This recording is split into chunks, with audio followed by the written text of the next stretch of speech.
meminta maaf, ya, berjanji tidak akan mengulangi kesalahan adalah sebuah hal yang sangat indah. Hal yang sangat indah. Kalau Anda berbuat salah lalu Anda mengatakan, maafin saya janji tidak akan mengulanginya.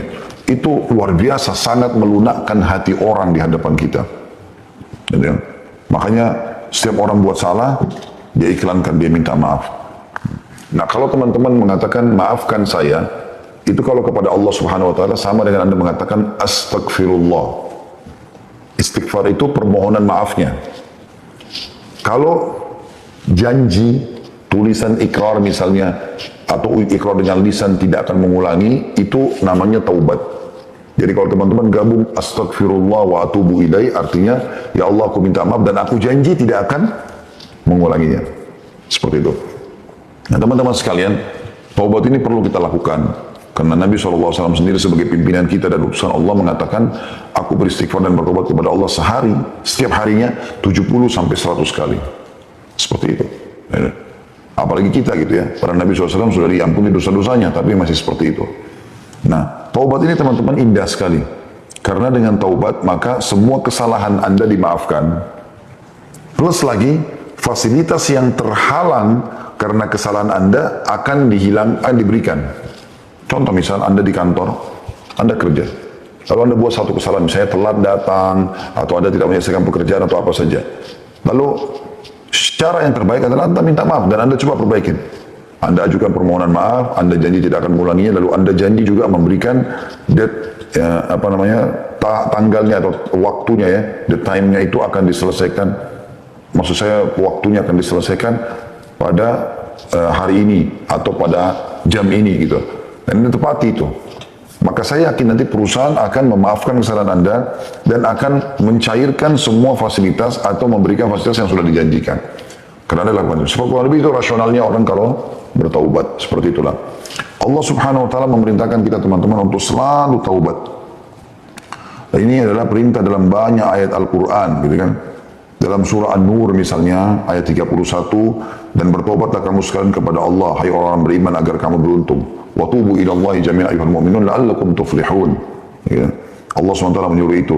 Kemudian juga dalam surah At-Tahrim ayat 8 juga begitu. Hai orang beriman bertobatlah kepada Allah dengan taubat yang ikhlas. Ya. Alladzina amanu tubu ila Allahi taubatan nasuha. Gitu kan? Dan cukup banyak ayat Al-Quran yang membahas masalah itu. Begitu juga perkataan Nabi Nuh AS kepada kaumnya. Wa qul istaghfiru rabbakum innahu kana ghaffara. Dan Nuh pun berkata kepada kaumnya, mohon ampunlah kepada Tuhan kalian karena dia maha pengampun. Manfaatnya apa? Yursilis sama alaikum midrara. Maka dia akan turunkan dari langit air yang deras, maksudnya rezeki. Ya. Karena kalau hujan turun dari langit, maka secara otomatis akan hidup tumbuh-tumbuhan, hidup hewan-hewan, manusia pun bisa hidup dari situ. Semuanya bisa bergerak dengan adanya air. Wa yumditkum bi amwalin wa banin. Dan dia akan memberikan tambahan keturunan dan harta buat kalian. Makanya pernah teman-teman sekalian, ada orang yang datang kepada Hasan Basri rahimahullah, 3 orang. Tiga-tiganya punya masalah nih. Yang satu datang mengatakan, wahai imam. Imam itu kalau kita kiai di Indonesia ya. Saya sudah lama sakit, tidak pernah sembuh. Sudah berobat sana sini, tabib ini, tabib itu, tapi belum sembuh. Apa saran Anda? Kata Hasan Basri, istighfar dan bertobat kepada Allah. Tapi yang benar, yang nasuha, yang tulus kepada Allah. Orang itu pulang. Masuk orang kedua. Dari sini perbanyak istighfar ya kata Hasan Basri. Bukan cuma istighfar dan tobat saja pulang, enggak. Perbanyak. Lisanmu selalu astagfirullah wa atubu ilaih. Terus sampai engkau melihat jalan keluarnya. Datang orang kedua mengatakan, wahai imam, saya sudah lama menikah. Ini saya sama istri saya. Kebetulan sama istri datang ke rumah Hasan Basri. Rahimahumullah semuanya. Lalu dia mengatakan, kami sudah 10 tahun menikah, belum punya anak. Apa saran Anda? Kami sudah coba ke tabib ini, tabib itu, tapi juga tidak bisa. Ya, kami dapatkan solusinya.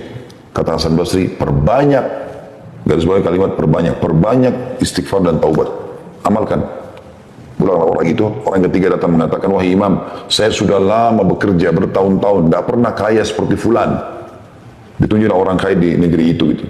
Dulu itu di kota Basra ya, di Irak. Maka kata Hasan, dan saya sudah coba kerja ini, kerja itu, tetap aja begini keadaan saya sudah sekian tahun. Apa saran Anda? Kata Hasan Basri, perbanyak istighfar dan taubat. Waktu pulang 3 orang ini, berkata pada saat itu teman-teman sekalian, murid-murid Hasan Basri. Ada dalam athar yang dikatakan istrinya bertanya, kenapa anda cuma menyuruh istighfar dan taubat padahal orang-orang ini mungkin butuh sesuatu yang lain gitu. Maka apa kata Hasan Basri, tidakkah engkau membaca firman Allah Subhanahu wa taala tadi dalam surah Nuh itu ya, Nuh berkata kepada kaumnya, wa qul istaghfiru rabbakum innahu kana ghaffara. Ya, Nuh berkata beristighfar dan bertobatlah pada Tuhan kalian karena dia maha menerima taubat hambanya. Yursilis sama alaikum midrara, maka dia akan turunkan rezeki yang banyak dari langit. Wa yumditkum bi amwali wa banin, dan dia pasti akan menambahkan buat kalian harta yang banyak dan juga keturunan. Jadi luar biasa manfaatnya. Imam Nawawi berkata rahimahullah, para ulama telah sepakat bahwa taubat dari seluruh perbuatan maksiat adalah wajib hukumnya. Wajib dilakukan dengan segera dan tidak boleh ditunda. Apakah itu dosa kecil atau dosa besar? Nah, cuma bedanya teman-teman sekalian, kalau dosa kecil itu bisa diampuni dengan sholat, dengan wudhu, ya. Kemudian dengan semua ibadah lah, sedekah, bakti sama orang tua, jenguk orang sakit, semua ini bisa memaafkan dosa-dosa kecil. Tapi kalau dosa besar harus taubat nasuha. Artinya betul-betul kembali kepada Allah dengan tulus dan ikhlas. Imam Nawawi mengatakan syaratnya 3. Meninggalkan dosa itu seketika. Lagi zina berhenti, lagi riba berhenti, lagi bohong berhenti. Kemudian yang kedua menyesali. Dan yang ketiga berjanji kepada Allah tidak akan mengulanginya. Subhanallah, ini tidak sulit ya. Karena meninggalkan dosa itu bisa kita kerjakan setiap saat. Menyesal ini, kata ulama, semua orang yang buat dosa, Allah akan datangkan penyesalan. Allah datangkan penyesalan. Jadi penyesalannya itu semua muncul. Kayak orang habis berzina, orang habis menipu, apa hilang itu. Apa muncul itu rasa menyesal. Sudah ada. Kemudian yang ketiga, janji sama Allah tidak akan mengulanginya, maka akan diterima taubatnya insya Allah. Seperti itu. Kita tutup teman-teman sekalian dengan beberapa sabda Nabi SAW, diantaranya, sesungguhnya Allah Subhanahu Wa Taala selalu membuka tangannya di waktu malam untuk menerima taubat orang yang melakukan kesalahan di siang hari. Dan sesungguhnya Allah membuka tangannya pada siang hari untuk menerima taubat orang yang melakukan kesalahan di malam hari. Begitulah terus hingga matahari terbenam dari barat. Ya, maksudnya di sini terbenam, ya, terbit dari barat sampai terbit dari barat. Hadis yang selanjutnya, Allah Subhanahu Wa Taala sangat gembira dengan taubat hambanya. Jadi Allah ini Subhanallah tidak mau kita masuk neraka, mau kita masuk surga. Makanya dia sangat gembira dengan taubat hambanya. Dan kita tutup dengan ini teman-teman sekalian, insya Allah.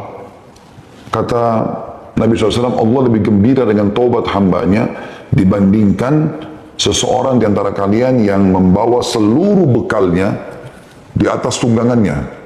Ya, digambarkan tunggang itu zaman dulu seperti unta misalnya, dia bawa semuanya bekalnya. Kalau anda mungkin naik mobil di zaman sekarang, membawa seluruh harta yang anda punya, simpanan anda, mau di mobil. Kemudian kata Nabi SAW, dia melewati padang pasir yang tak bertuan. Nggak ada orang, nggak ada hewan, padang pasir, tandus. Dia jalan, kemudian dia capek, dia istirahat di bawah sebuah pohon. Pohon itu pun bukan pohon yang rindang. Kemudian dia tertidur, waktu dia bangun, dia tidak menemukan untanya sama bekalnya, hilang. Lalu dia keliling-keliling mencari, tidak ketemu. Pada saat dia sudah putus asa, dia pun berkata pada dirinya sendiri, saya akan kembali ke pohon yang tadi saya tidur, ya, dan saya berharap pada saat saya bangun sudah mati.